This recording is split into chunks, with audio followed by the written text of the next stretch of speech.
Então, meus amigos, vamos com alegria falar sobre um tema do Livro dos Espíritos. E vamos começar pela pergunta 932, que é a primeira aqui que eu escrevi. Kardec perguntou: por que neste mundo os maus exercem geralmente maior influência sobre os bons? E os espíritos responderam: pela fraqueza dos bons. Os maus são intrigantes e audaciosos. Os bons são tímidos. Estes, quando quiserem, assumirão a preponderância. Então eu fui no dicionário para ver a definição de timidez. Define-se como aquele que revela embaraço diante das pessoas, acanhado, que tem temor, que é inseguro, que é receoso. E os espíritos não usam as palavras, nem os adjetivos em excesso, nem as palavras redundantes ou mal colocadas.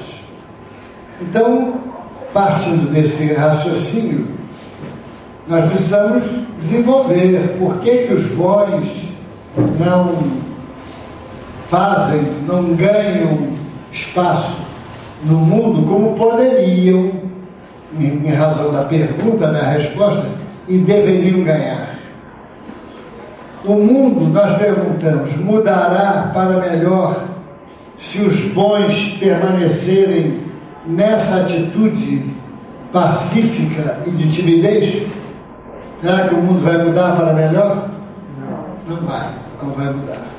Vai ficar na mesma situação, porque o comodismo, a neutralidade e o medo não levam a lugar nenhum.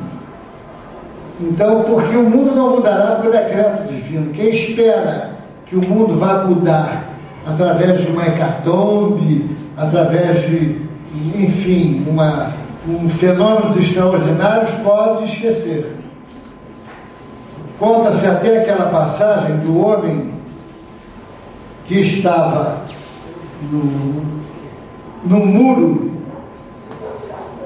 do lado do inferno, do outro céu, e o pessoal do céu chamando.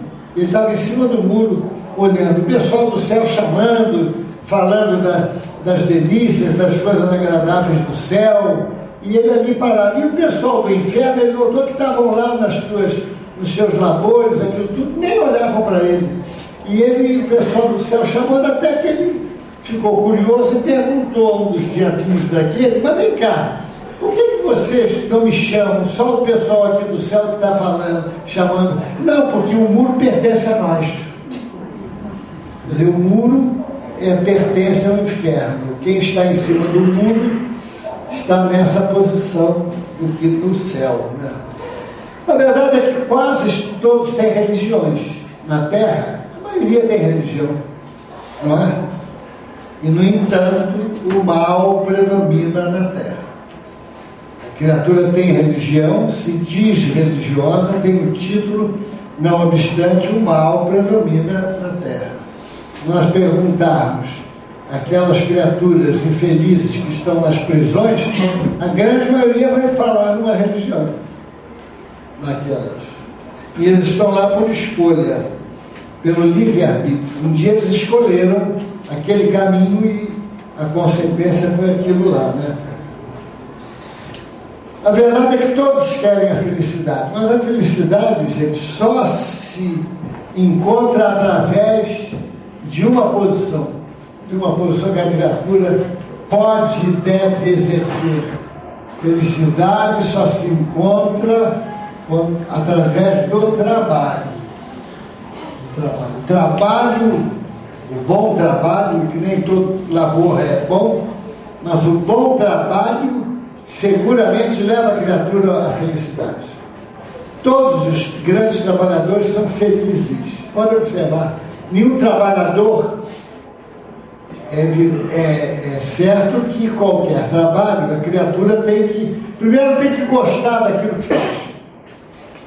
pode ser na cozinha. Pode observar os grandes vencedores, às vezes pessoas de poucas letras no mundo, eles gostam daquilo. Um dia das coisas mais inusitadas, eles gostam daquilo, né? E o trabalho, sem trabalho não há alegria de viver. Quem desejar ser alegre, faça da sua vida um paraíso, deve trabalhar, porque o trabalho conduz à alegria de viver. E, por consequência, a criatura encontra a felicidade. Então, a consequência normal do trabalho é a felicidade. Então, eu ouso dizer, espero que vocês compreendam, e eu vou explicar, que o espírita trabalha pouco. O espírita trabalha pouco. E eu vou explicar. Vejam os trabalhadores das casas espíritas, eles estão sobrecarregados. Eles são sobrecarregados, porque eles são poucos. Eles se multiplicam naquela frente de trabalho, porque eles são poucos. Agora, outros espíritas que poderiam trabalhar, ajudar, muitas vezes não trabalham. Vamos classificar então, isso é uma classificação minha, viu, os espíritas em 3 posições.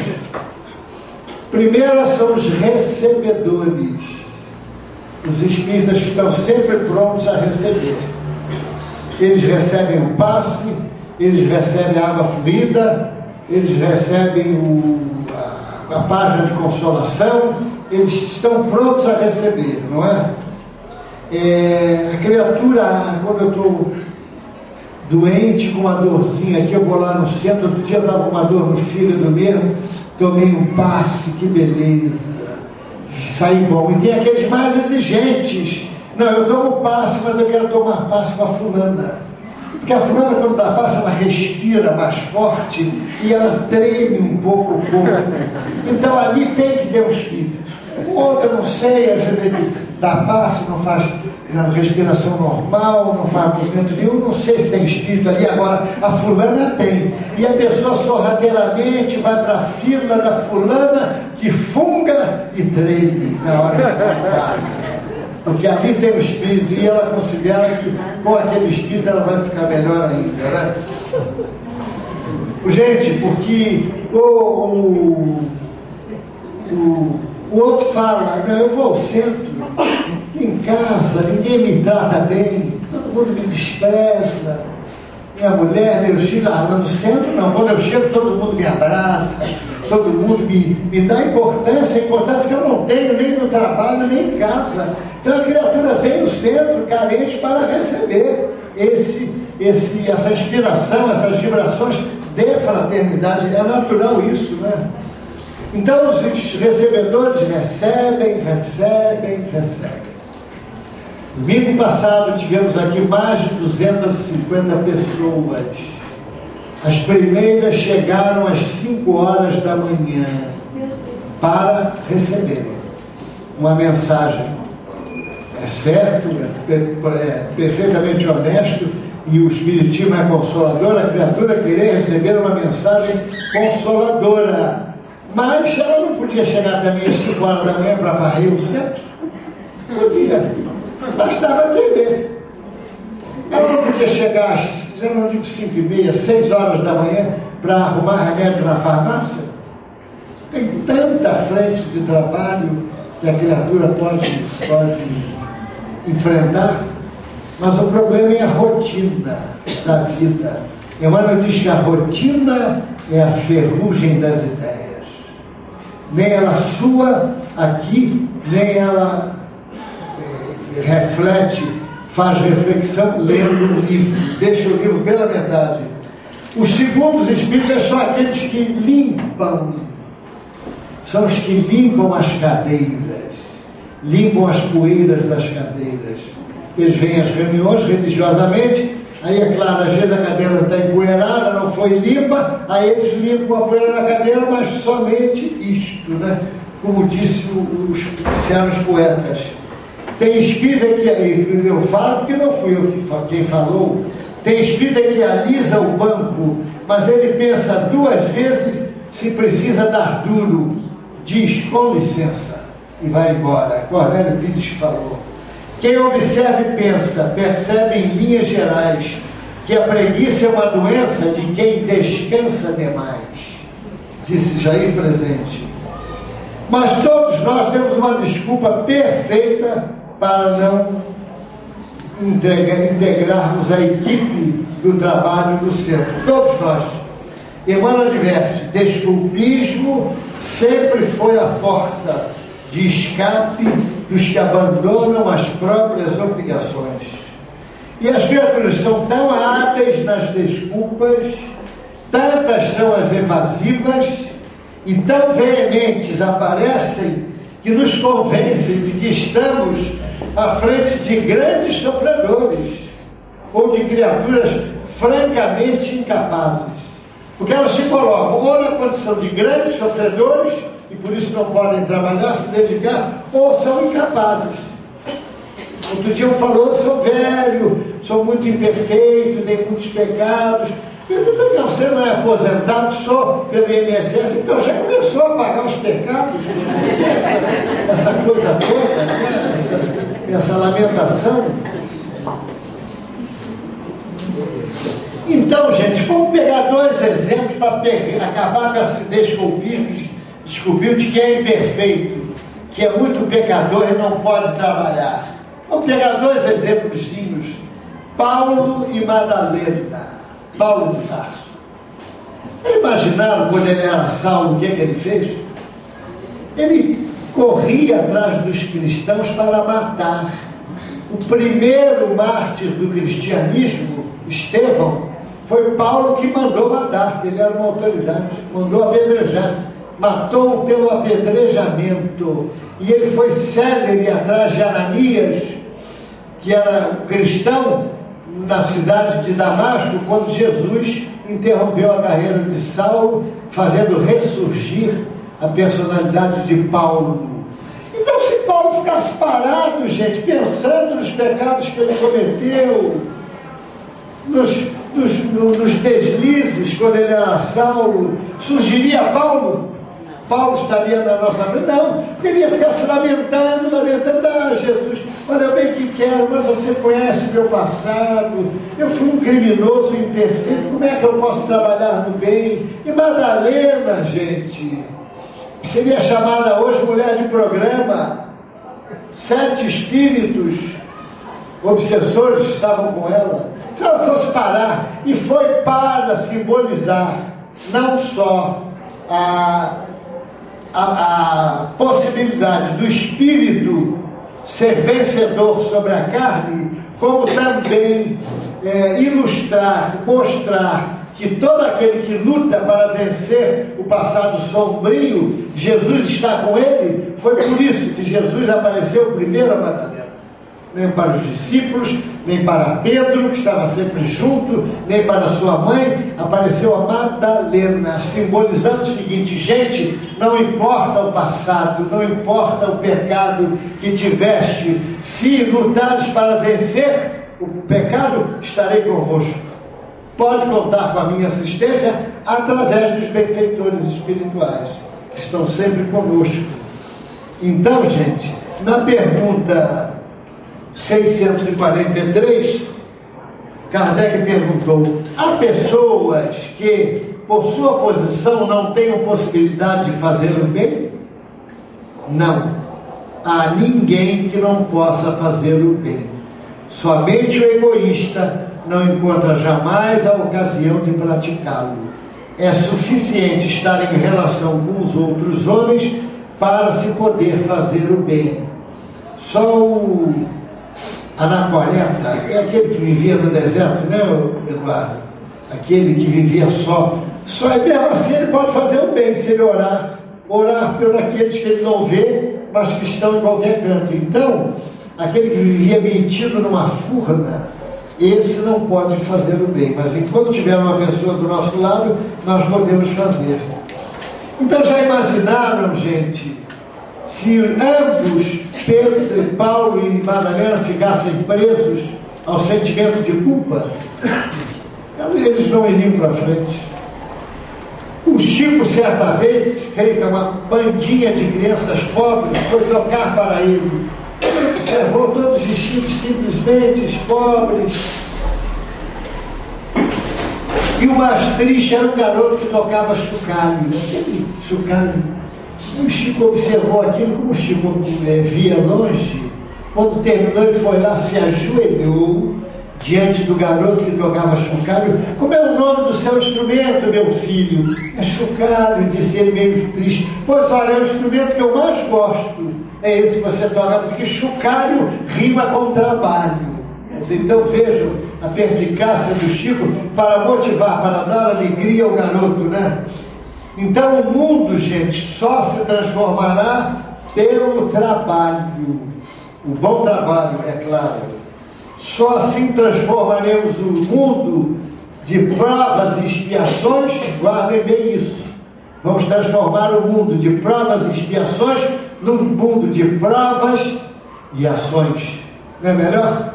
Esse mundo não é melhor de provas e ações do que de provas e expiações? Não é isso? Só pelo trabalho. E Jesus, que via longe também, olha só, gente, que a gente, quando começar a ver o lado bom das coisas e começar a trabalhar, a coisa muda. Começa mudando a nossa casa, mudando o nosso ambiente profissional, social e mudando no centro também. Jesus viu virtude na serpente. Quem é que viu? Todo mundo, quando fala em cobra, quem é que pensa? Ih, Deus, cruz, credo, quer subir. As serpentes, coitadinhas, que não têm defesa. Qual é a defesa da serpente? Só tem duas. A serpente só tem duas defesas, que uma foi exaltada por Jesus: a prudência. Sede mansos como as pompas e prudentes como as serpentes. Não é isso, Dilma? Então, porque Jesus viu a prudência. A cobra, ela se arrasta, ela não tem armas, ela não tem defesa, não tem pernas, então ela tem que se arrastar no lodo, na terra. Hein? Veneno. O veneno é a grande defesa da serpente. Mas a sabedoria divina foi sábia. Fica no bote que ela fez. Hein? Maria fez o bote que ela fez. Então, mas ela tem a prudência, ela fica ali na dela, entendeu? E o veneno, olha a sabedoria da natureza, deu o veneno para se defender, porque ninguém vai lá fazer carinho na cobra, vai? Porque sabe que ela tem veneno. Um dia o Chico ia para o trabalho e viu uma cobra, assim, enrolada, e como a Dilma falou, aquela cobra grande, ele saltou da charrete e disse: olha, minha irmã, você sai do caminho, porque se você continuar aí, você vai assustar o irmão homem. E aí ele vai pensar que você vai se assustar com ele vai pensar que você quer mordê-lo e vai te matar. Foi o Chico falar isso, e a cobra entrou no mato e foi embora. Não era boba, atendeu as rogativas do Chico, não é? Que o Chico falava com os animais tranquilamente, igual a Francisco de Assis, nós vamos ver daqui. Então, gente, Jesus tinha olhos de ver, porque a proposta de Jesus foi de renovação, nunca de condenação. Jesus nunca condenou ninguém, só era mais duro com os fariseus, chamando-os de hipócritas, porque eles eram da boca para fora. Então os homens esperam por Jesus, vivem a esperar. E Jesus hoje está esperando por eles, gente. A época agora é de Jesus esperar pelos homens. Não é mais a gente esperar por Jesus. Esse tempo passou. A época é da gente. Jesus está esperando da gente, que a gente faça alguma coisa, se movimente. Pode fazer qualquer coisa, gente. Não tem mais alegria do que o trabalho no bem.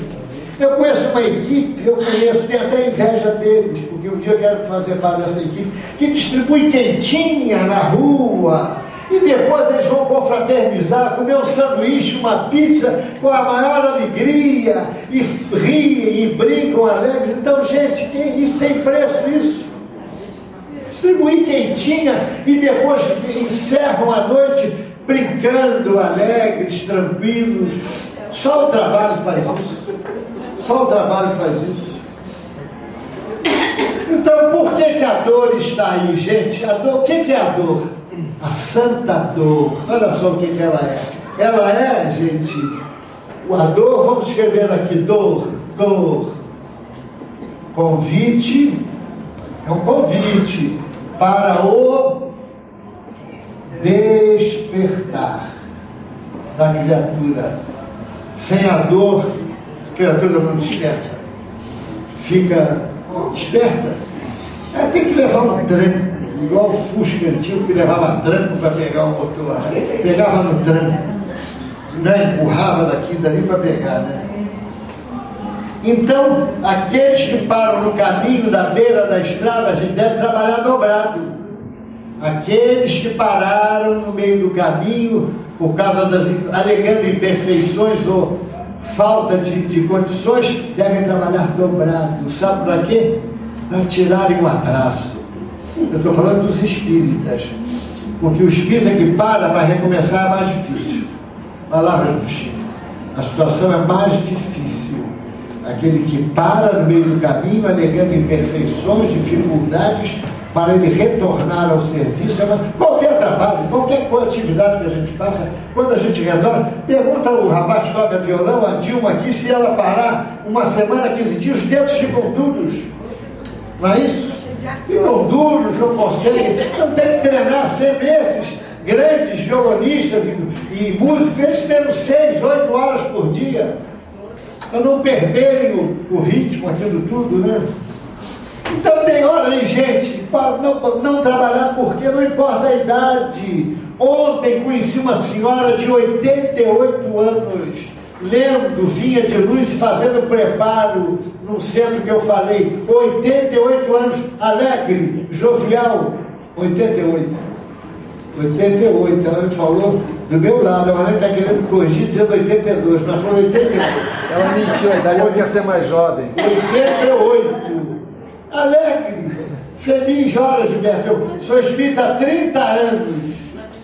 A minha família era contra, toda católica, e ela venceu dificuldades e problemas e se tornou espírita. E aos 80, tem gente com 40 que está desanimado, gente. Quer assinar uma aposentadoria para o INSS e parar de trabalhar. Gente, o equívoco. Qual foi o salário que o homem, o trabalhador da última hora recebeu? Qual foi? Igual ao da primeira hora. Olha aí, gente. Isso é uma informação que a gente não pode deixar de lado. Isso é uma verdade. O trabalhador da última hora, que vai trabalhar uma horinha só, recebe igual que começou quando o sol nasceu. Por que isso? Porque para Deus vale a qualidade e não a quantidade. Gente, então não é um lucro a gente trabalhar, nós que estamos na última hora, com os cabelos brancos, não é um lucro a gente trabalhar, não importa. A gente vai trabalhar só meia hora, 40 minutos, não importa. Vamos receber o mesmo salário daquele que começou ao raiar do dia. Repetimos isso para refletir. Conta-se que certa feita o doutor Bezerra de Menezes precisou de uma criatura para ir nas furnas mais sombrias do umbral para resgatar um espírito. Sabe quem se apresentou para ele, para tirar aquele espírito de lá? Lampião, Virgulino Lampião. Eu posso ir, doutor? Deixa comigo. E foi. Chegou lá na frente do espírito e disse assim, aí desembainhou a peixeira e disse para o espírito, vem cá, o doutor Bezerra está te chamando, que aí você vai lá falar com ele. Você quer ir por bem ou por mal? Aí ele foi por bem, diante daquela peixeira. Trabalhando, meu Deus do céu. Esqueceu que era lampião, aquilo tudo usou a arma. Tinha um que trabalhava nos túmulos. E quando chegou perto do Chico, o Chico sentiu um cheiro de cachaça formidável. Aquilo tudo, ele, não, Chico, o meu trabalho é tirar aqueles espíritos que estão presos ainda aos cadáveres. E eu, para suportar aquele cheiro, eu bebo cachaça. Trabalhador do bem, não ficou parado pensando nas imperfeições dele. Dele foi trabalhar. Isso que nós estamos falando, né, desconstrói as alegações de que não tenho tempo, condições nem recursos para trabalhar, não é? A missão do Espiritismo, gente, não é combater a miséria material. A missão do Espiritismo é combater a miséria moral. Qual é a maior caridade que a gente faz no Espiritismo? Que Emmanuel falou? Qual é a maior caridade? É a de transmissão do doutrina espírita. Divulgação. E como é que a gente divulga o Espiritismo? Primeiramente pelos nossos exemplos. E depois pela palavra. A palavra, sem o exemplo, não adianta nada. Então nós temos que pregar, gente. O espírita será o semeador da boa nova. Mas não vamos esperar facilidade na semeadura. Jesus falou, o semeador saiu a semear. O que ele encontrou quando ele lançou as primeiras sementes? Na pedra. As outras, raiz pouco, o vento levou, as outras o céu crestou. Isso, gente, a pedra, o céu, a boca, a raiz menos profunda, é o clima que nós vamos encontrar, é o homem, não o religioso, é o clima que nós encontramos hoje. Então é um desafio, é um clima ótimo para nós pregarmos o Espiritismo. Hoje eu estava com um carro aí, na hora de fazer um cruzamento ali, ele morreu, aí eu liguei e não gastei 30 segundos para fazer isso. Olha, foi uma sinfonia de buzinas atrás. Meu Deus do céu, quanta impaciência dessas criaturas felizes sem saber, com carros importados de luxo. Porque a gente vê um homem na Avenida Brasil, no ônibus cheio, lotado, calmo, pacífico, até rindo, contando anedota, e o homem esbravejando dentro de um carro daquele importado, com ar a 19 graus, tranquilo, a conta bancária recheada, e ele esbravejando que o trânsito está engarrafado. E o outro no ônibus ali contando, como aquele trocador. O trocador cantava no ônibus o tempo do seu trabalho. Quando ele, você entrou um homem, você está engessado, está meio triste, né? Olha, vamos cantar que ele está triste. Aí ele cantava e o povo batia a palma. Um dia, ele nem ficava triste na viagem dele. Um dia ele estava conversando num outro ônibus com um colega de trabalho, trocador, e entraram 2 bandidos para assaltar o ônibus. Um enfiou o revólver na boca do trocador e começou a perguntar onde estava o dinheiro. E o trocador, gemendo, não podia falar com aquele cano na boca, né? Aí ele falou, tira esse cano da boca do homem, como é que ele pode falar com esse cano na boca? Aí todo mundo riu do ônibus. Aí os dois disseram, vamos embora, falando que aqui a gente não arranja nada. Quer dizer, graças à alegria, né? Quer dizer, a confiança daquele trocador humilde, né? Pergunta 646. Então disse os espinhos são os corações embaraçados, com cuidados com as ilusões do mundo. As pedras simbolizam os corações duros e obstinados, que nós vamos encontrar pela frente. Na pergunta 646, o mérito do bem que se faz está subordinado a certas condições, ou seja, há diferentes graus no mérito do bem? O mérito do bem está na dificuldade. Foram os espíritos que falaram. Não há nenhum em fazê-lo sem penas, e quando nada custa, Deus leva mais em conta o pobre que reparte o seu único pedaço de pão que o rico, que só dá do seu supérfluo. Jesus já o disse a propósito do óbolo da viúva. Tem gente que mora do lado do centro e não entra no centro, não frequenta o centro. Tem gente que mora ali na outra rua. Hoje não vou não. Quem é o orador? Vou ficar em casa vendo aquele guia da novela, né? não sei o que das estrelas. Eu não vejo novela não, viu? A Marlene que me conta, né?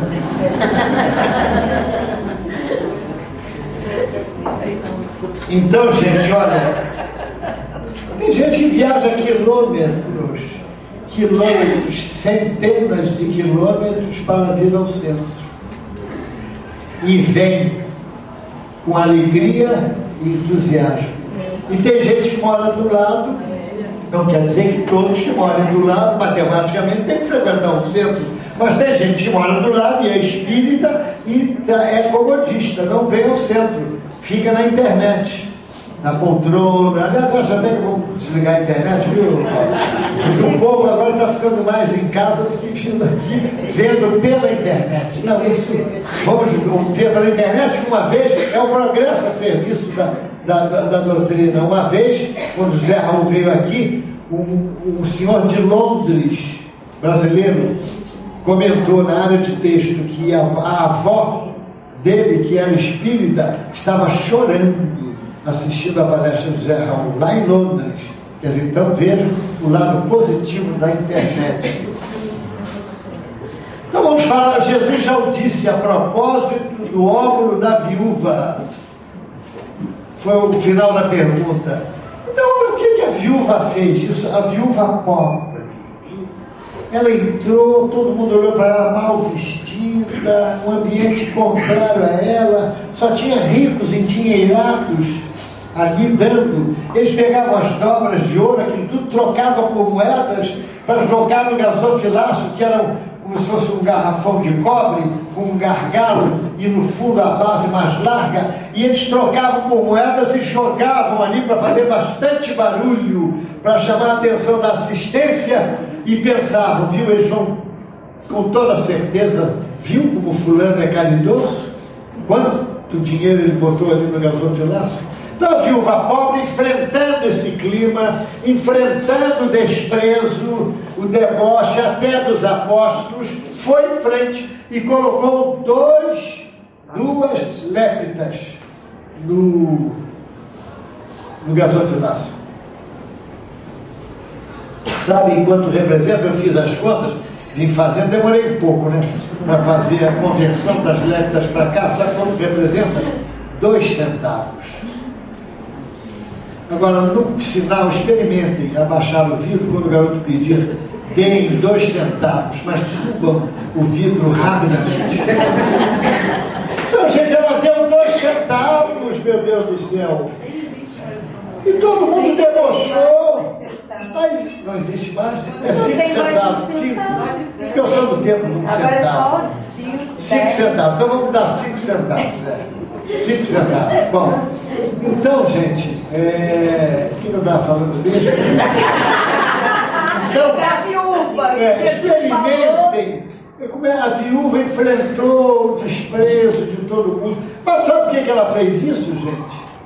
Porque ela tinha um sentimento que muito espírita não tem, voluntário não tem. Ela tinha um sentimento do cumprimento, é assim mesmo? Cumprimento do dever. É isso aí. E quando ela se incorporou à religião, quando ela disse que era religiosa, estava escrito lá nos parâmetros da religião que no sábado tinha que ir ao templo cuidar do seu óvulo.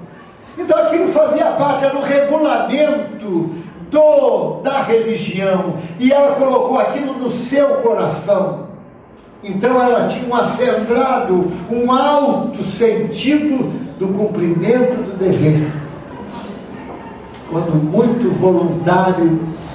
voluntário espírita é sujeito a chuvas e trovoadas, porque ele é voluntário. Sou voluntário, eu vou a hora que eu quero. Estão lá para segurar o caixão, né, pela alça. Quer dizer, então eles sabem que Wanda, que Marilda, que esse pessoal todo está aqui segurando, né, Nilza, enfim, às vezes com dor aqui, dor ali, né, quer dizer. Mas então ele é voluntário, ele vem quando quer, como um espírita. Ele vem, some, não diz nada. Aí volta, eu tive uns problemas aí, fui resolver os problemas, mas agora eu estou melhor. Depois sobe de novo. E fica igual o índio, 2 passos para frente e 1 para trás. 2 passos para frente e 1 para trás. Mas a viúva é um exemplo para nós, gente. Já que a gente se incomodou, eu sou espírita. Companheiro, é o título que mais honra a criatura no mundo, diz Emmanuel. É o título de espírita. E o terceiro bloco é dos trabalhadores. E os trabalhadores são, Jesus falou, orai pelos trabalhadores porque eles são, não sabem? Tristeza, não sabem? Os trabalhadores, gente, são isso aqui, ó. Os trabalhadores são poucos. Por isso que Jesus mandou orar por eles. Foi Jesus que falou, os trabalhadores são poucos, eles se desdobram, vem o centro segunda, vem terça, vem quarta, vem quinta, ainda vem de manhã, sábado, enfim, vem uma opção de hora. E como sobremesa vai distribuir quentinha depois, no final da noite, não é? Não importa, vamos fazer, vamos botar as nossas mãos para o trabalho, não é? Como aquele companheiro, já falamos isso muitas vezes aqui, mas tem gente nova, não ouviu, que foi distribuir quentinha e o homem estava deitado, um senhor gordo, bem nutrido, na porta da loja em Ipanema. Ele acordou, o senhor pediu desculpa, mas o problema era distribuir uma quentinha, que ele não levasse a mão. Era a primeira vez que ele estava distribuindo. Aí o moço falou, não tem problema não, meu filho, para comer você pode me acordar sempre, agora para trabalhar não, que eu fico nervoso. Não importa que aconteça isso. Então a viúva deu-lhe do que lhe faria falta no dia seguinte, que era o dinheiro para o pão. Então, gente, a excelência da divulgação será pelas nossas obras. E são as obras que convertem o mundo. As palavras ferem os ouvidos, as obras os olhos veem. É diferente. Como disse Antônio Vieira, palavras sem obras são tiros sem bala, acroam, mas não ferem. A nossa alma rende-se muito mais pelos olhos do que pelos ouvidos. Querer é poder. O problema é que a gente muitas vezes não une o nosso querer com o poder. Quer dizer, a gente não une a nossa vontade com a possibilidade que a gente tem de fazer, com os recursos que a gente tem que fazer. Então, o que adianta a vontade se a gente não vai aplicá-la? O que adianta poder se a gente é um avarento do conhecimento? Não transmite o conhecimento para ninguém, nem transmite as possibilidades para ninguém, não é? O que disse o apóstolo? A fé sem obras é morta em si mesma, né? Então Antônio Vieira completou: o querer e o poder, ser divididos, são nada, juntos e unidos são tudo. O querer sem o poder é fraco, o poder sem o querer é ocioso. Pelo contrário, o poder com o querer é eficaz, o querer com o poder é ativo. E a omissão, gente, é quando a pessoa tem vontade, mas não aplica, não usa a faculdade, ele está dividido. E ele vai para o campo da omissão. E a omissão, gente, é um pecado que se faz não fazendo. A criatura não faz o que deveria fazer, então ele cai no campo da omissão. Vocês acham que no mundo existe mais gente omissa ou pessoas más? Mais omissas. Mais omissas. Outro dia uma companheira da reunião mediúnica disse: olha, estava cansada, não pude ir, mas não tem nada não, fiquei em casa lendo o Evangelho e orando, é a mesma coisa. Quando ela falou a mesma coisa, foi a deixa. Eu digo, vai me perdoar, mas não é a mesma coisa não. Embora o fato de ler o Evangelho e orar seja uma boa obra, mas o fato dela ser médium e ter um compromisso e ir para a reunião mediúnica é uma obra melhor do que ficar em casa lendo o Evangelho, ou não é? Porque ela tem um compromisso, ela tem a ferramenta que ela pediu antes de reencarnar, que é a mediunidade. Embora tenha muita gente, um dia um rapaz foi para o Chico e ficou 2 horas pedindo a ele um antídoto para caçar a mediunidade, que ele não queria ser médium. O Chico explicou, não adiantou nada. Quando ele se afastou, o Chico disse: olha, se alguém fabricasse um antídoto para eliminar a mediunidade, ficaria mais rico do que o tio Patinhas. O que é isso? Antes a pessoa quer, de joelhos pede, né? Então, somente o trabalho dá felicidade e alegria ao homem. Vocês conhecem algum trabalhador que faz a coisa por gosto infeliz? Não. Todos os grandes trabalhadores da religião, da moral, os cientistas, eram felizes. É claro que a gente tem que ter critério, né? O cientista estava lá fazendo os últimos apontamentos para chegar à solução do problema que ele queria, quando o assessor veio para ele e disse: fulano, olha que a sua mulher está morrendo, vai dar um pulo lá, fala para ela esperar um pouquinho que eu estou aqui preso ainda terminando isso. É claro que a gente não vai ficar totalmente entregue a essa situação, né? Você olha, espírita triste tem duas explicações. Espírita triste tem duas explicações, segundo Djalma Mota Argolo, um expositor baiano. Ou ele está obsidiado, ou ele está com fome. O espírita come muito. Bebe pouco, fuma pouco, mas ele come muito. Porque o espírita é inteligente. Disseram a ele, o espírita, não pode comer, fulano, porque o espírita não engorda, é o perispírito que dilata. Ele come pouco nessa situação. Ele come muito. Olha, alegria. Francisco de Assis era alegre. Ele teve tracoma nos olhos. E o único remédio na época, sabe qual era? Queimar as retinas. Vocês já imaginaram chegar com ferro em brasa para queimar a retina? Quando o fogo foi se aproximando dele, ele disse: ele disse assim: bendito irmão fogo, seja gentil comigo e canta as alegrias do ferro em brasa. Quando ele estava próximo de morrer, ele foi cantando, e os amigos disseram: para de cantar que o povo vai pensar que você está curado. E ele foi cantando para morrer praticamente. O Chico, ele queria morrer no dia que o povo brasileiro estivesse feliz e alegre. Morreu quando o Brasil ganhou a Copa do Mundo, quando o técnico era outro. Era outro.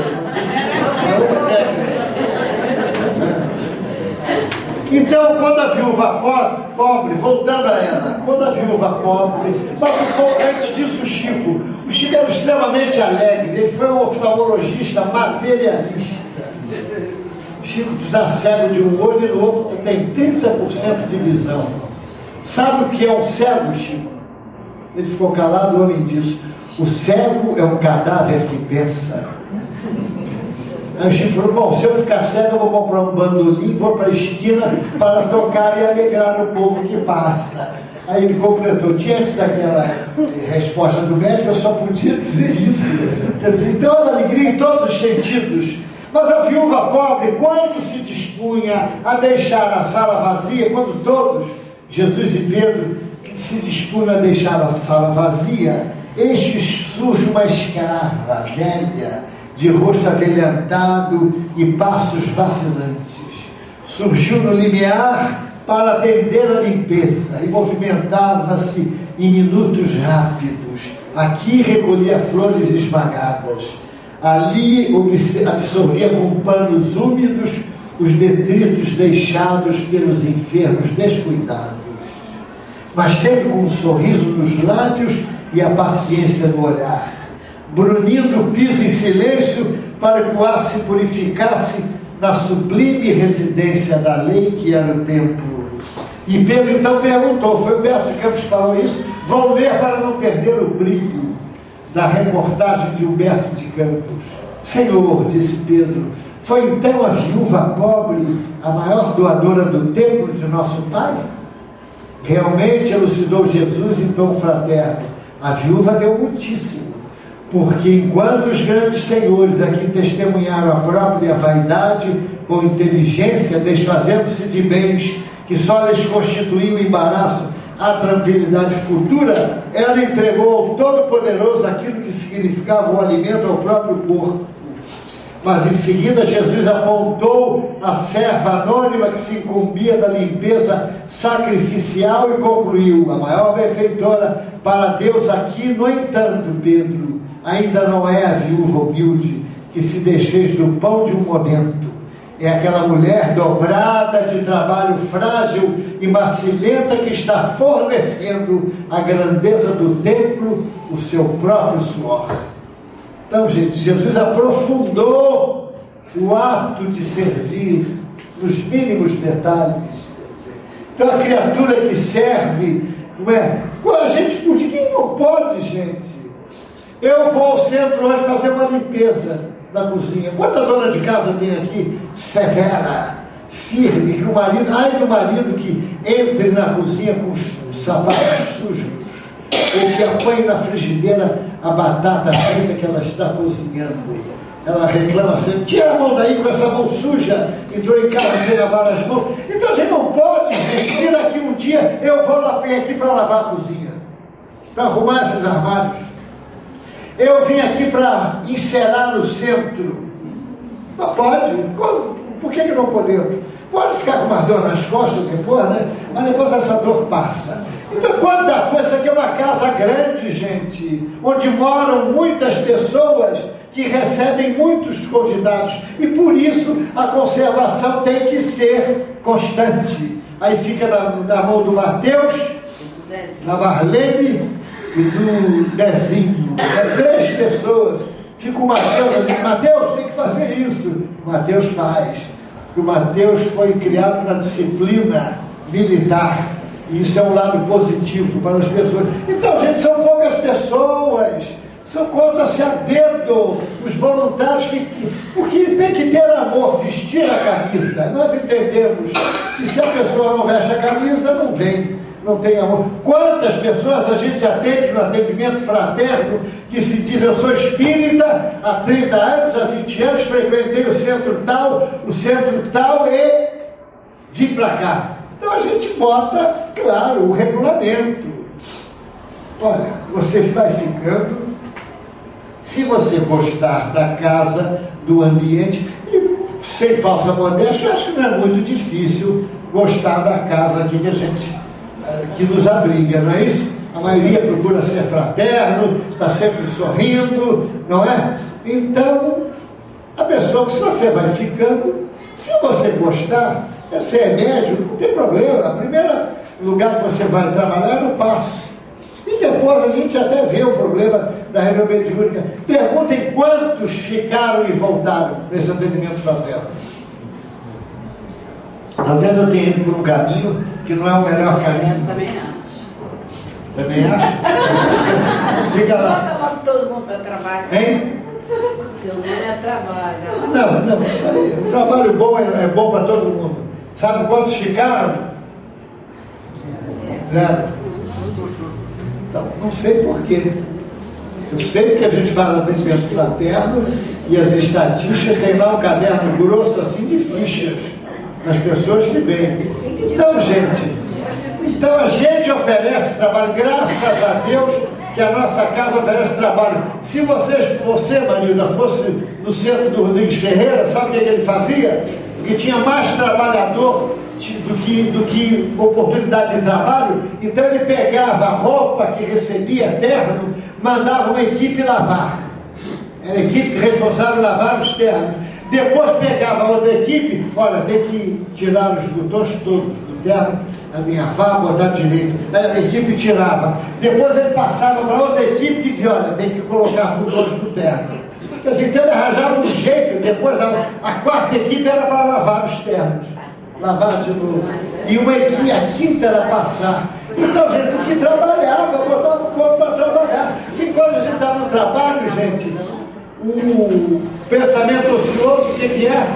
Oficina do demônio. Mas tem uma equipe trabalha em casa, bordado. Ótimo! Então, quem não pode, mas eu não sou contra essa equipe. Eu acho que pode e deve trabalhar a equipe do Bazar, a gente sabe disso, mas eu estou falando para quem não é da equipe do Bazar que trabalha em casa. Eu estou falando para outra equipe. E a gente não precisa falar, porque basta, Deus sabe. Deus sabe, e o que vale é a consciência tranquila do fato de trabalhar. Eu estou falando das oportunidades que são oferecidas e das criaturas que podem trabalhar e não trabalham. Eu acho que o benefício é de quem? É de quem trabalha, não é? E a última pergunta. Olha, um dia chegou um moço aqui, eu vim trabalhar. Sabe o que ele fez? No dia seguinte ele entrou, e um amigo que trouxe, ele não era espírita, não, mas ele tinha um gosto do trabalho. Um dia aí ele entrou, chegou no dia seguinte com um pincel e uma lata de tinta. Ele pintou todas as janelas e pintou todas as grades de azul, repintou. E quando ele acabou de pintar, ele foi embora, mudou-se, parece, para outro bairro. Mas ele veio anonimamente. Então eu perguntei, esse trabalho que ele fez está perdido? Não, não está perdido. Está registrado no acervo, nos créditos que esse companheiro recebeu. E não importa, gente. Às vezes a gente vem trabalhar. Eu fui trabalhar na quentinha, me trataram friamente. Até disseram que não precisava, mas força, finge que não ouviu. Não, deixa eu lavar aquela panela ali. Não, eu descasco bem cenoura, fiz um curso na França de descascar cenoura. Me dá. Finge que não está entendendo e vai. Porque, contrário, gente, nós vamos ter sempre ao nosso lado os contrários. Jesus teve. Jesus não agradou a todos. Então a gente vai em frente, não é? Então, será suficiente não se fazer o mal para ser agradável a Deus e assegurar uma situação futura? Será suficiente não se fazer o mal para ser agradável a Deus e assegurar uma situação futura? Não. É preciso fazer o bem no limite das próprias forças. Pois cada um será responsável. Cada um responderá por todo mal que tiver ocorrido por causa do bem que deixou de fazer. E encerrando estas mal alinhavadas ideias, o Humberto de Campos trouxe o programa do Senhor, dando conta que depois da multiplicação dos pães e dos peixes, o povo permanecia entre a alegria e o êxtase. Já imaginaram? Todos famintos? Não sei quantos tinham lá, 5.000 parece, né? 5.000 está no Evangelho. Então, gente, sobrou cesto de pão e de peixe depois. Então, já pensaram, quando a gente está com fome, comer um prato que agrada? É uma alegria, não é uma felicidade para nós. Então, o peixe e o pão na época era a alegria deles. Então, foi uma alegria e um êxtase geral da multidão, depois de comer os peixes e os pães. E Jesus renovava as esperanças das criaturas ao enunciar as bem-aventuranças. Gente, os espíritas são os bem-aventurados de hoje. Sabe o que quer dizer bem-aventurança, gente? Bem-aventurado? Gente feliz. Bem-aventurado é a pessoa feliz. E sabe o que ela vai ganhar? Uma recompensa no final do trabalho, que é o galardão, que é a palavra que está lá na Bíblia. E o Pai é pródigo em recompensar. Olha, Deus não recompensa, não é avarento em recompensar, não. Não é módico em recompensar, não. Aliás, ele é pródigo, ele recompensa a mãos cheias, 100 por 1. Quem é que faz isso? Qual é a caderneta de poupança que faz isso? Deus recompensa o trabalho feito, honesto, no bem, 100 por 1. Então, gente, sabendo disso, que Ele vai nos recompensar do lado de lá, 100 por 1, por que não aproveitar o tempo, a oportunidade? Então, era uma felicidade só. Então, nisso eu vou ler também para não perder o vigor da página.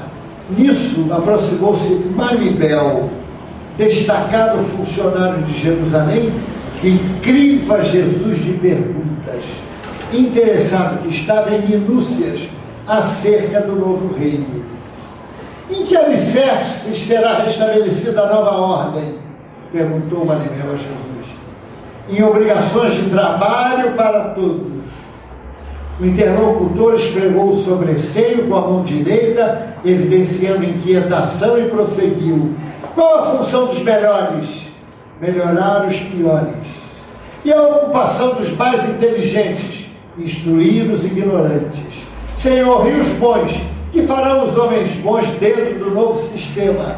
Ajudarão aos maus, a fim de que estes se façam igualmente bons, e o encargo dos ricos, amparar os mais pobres, para que também se enriqueçam de recursos e conhecimentos.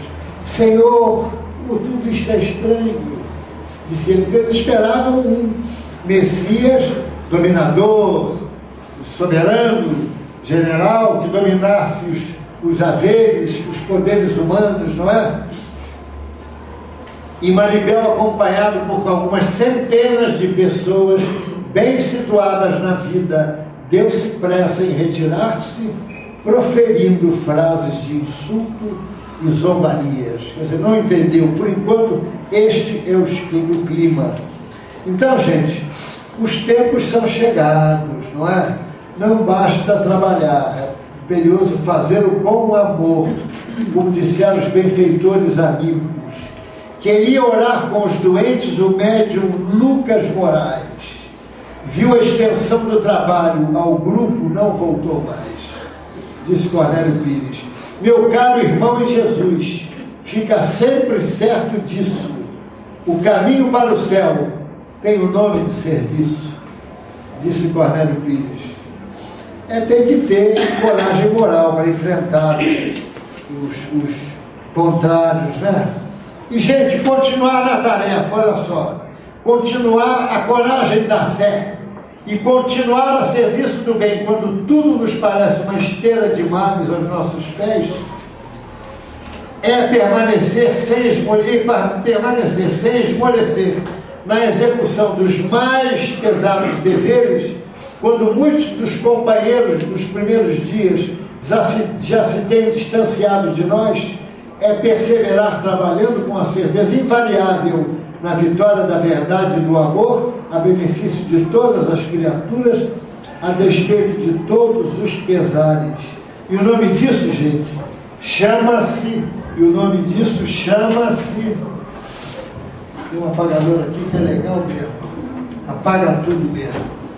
Vou apagar e vou escrever a última palavra aqui, que o nome disso, continuar trabalhando, embora não seja compreendido, embora o terreno seja árido, junto dos contrários, o nome disso chama-se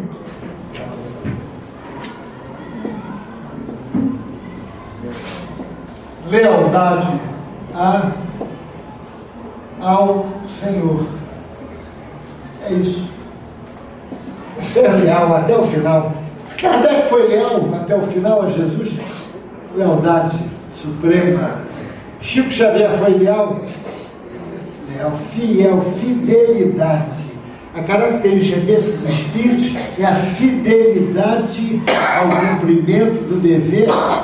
Um dia o Chico estava parado no meio-fio, e o Emmanuel chegou. Chico está pensando em quê? Em nada. Em nada? Então vamos arranjar um trabalho que a criatura que não pensa em nada é porta aberta para a obsessão. Então, se a gente aspira a um mundo melhor hoje, amanhã nós temos que fazer um mundo melhor hoje, não é? Se a gente espera um mundo, preparar um mundo melhor para os nossos filhos, nós temos que começar agora, porque o mundo melhor do futuro não virá por decreto, virá de acordo com aquilo que a gente fizer. Então hoje é importante para o mundo pacífico. Então, gente, o desafio é esse: trabalhar com os contrários, trabalhar quando o clima é adverso, porque ninguém espere nesta sala ser transferido para Júpiter ou Saturno para encontrar a paz e trabalhar no bem. Não vai encontrar, que vai reencarnar aqui mesmo. E os nossos filhos deseducados hoje, longe das salas do Evangelho, serão os nossos pais amanhã deseducados. Que ao invés de nos trazer para a reunião do Evangelho, nos levarão para outros lugares, para os prazeres do mundo material. Pensemos nisso, gente, porque o tempo não para. O tempo é o único capital que não para. Como disse o provérbio chinês, a flecha lançada, a palavra proferida e a ação desprezada não voltam mais. O tempo desprezado não voltam mais. Por isso que Sebastião Lasnou falou, passa o tempo e corre tanto em sua marcha milenar, indiferente ao riso, ao pranto, às dores e alegrias, vai pondo os dias sobre os anos sobre os anos em sua conta de somar. Embora